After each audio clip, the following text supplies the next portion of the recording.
اس قربانی کو سنت ابراہیم کہا گیا۔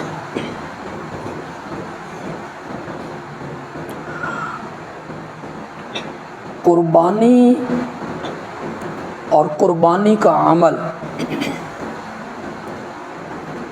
یہ تب قبول ہوگا جب قربانی دینے والے کا نظریہ اور عقیدہ حضرت ابراہیم کے مطابق ہو۔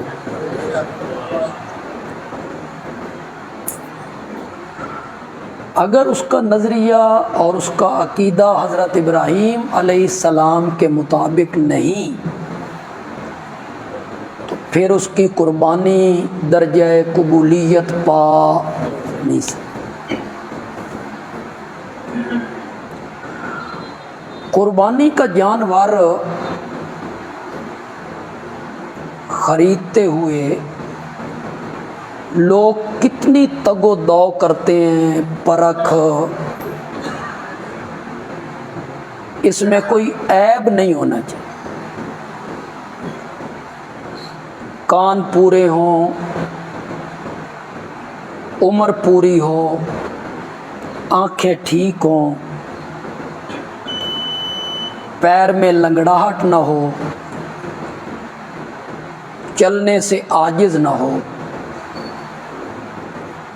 بے عیب جانور ہم ڈھونڈتے ہیں، ڈھونڈنا بھی چاہیے۔ اللہ کہتے ہیں جس طرح قربانی کا جانور بے عیب ہونا چاہیے، قربانی دینے والے کا عقیدہ بھی بے عیب ہونا چاہیے۔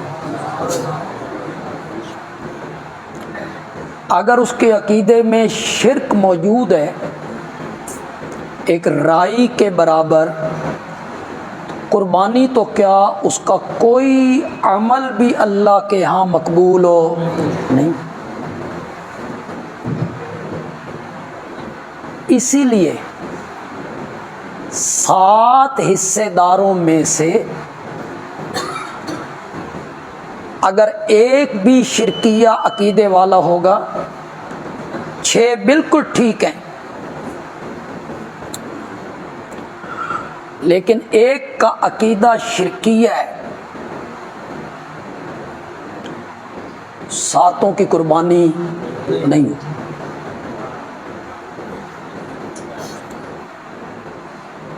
آپ کہیں گے وہ باقی 6 کا کیا قصور؟ جس قربانی کے جانور میں 7 حصے دار ملتے ہیں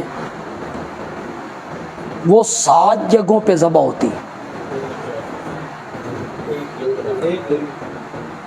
یہ عطا اللہ کا حصہ ہے، یہ ذبح ہو گیا، یہ راجہ یعقوب کا حصہ ہے، یہ ذبح ہو گیا، یہ ابو بکر کا حصہ ہے، چلو ابو بکر کا نام بھی لے لیں، اس طرح ذبح ہوتی 7 جگہوں پہ یا ایک جگہ پہ؟ قربانی کہتے ہیں اراقۃ الدم، خون کا بہانا، وہ 7 جگہوں پہ نہیں ہوتا، ایک جگہ پہ ہوتا ہے۔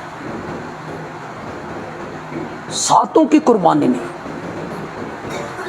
حتیٰ کہ اگر ایک حصے دار اس نظریے سے مل گیا ہے عید کا دن ہے، میرے بچے دوسروں کا گھر دیکھتے رہیں گے، چلو ساڈے گھر بھی گوشت آ جائے،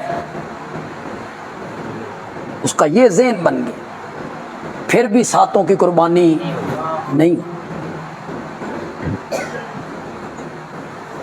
اور آسان کر دیتا ہوں سمجھانے کے لیے،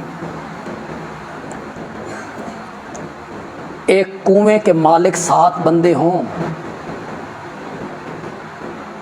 اور ان میں سے ایک بندہ اس کنویں میں پیشاب کر دے تو اسی کا حصہ ناپاک ہوگا نا، باقی 6 کے تو پاک ہی رہیں گے، سارے ناپاک۔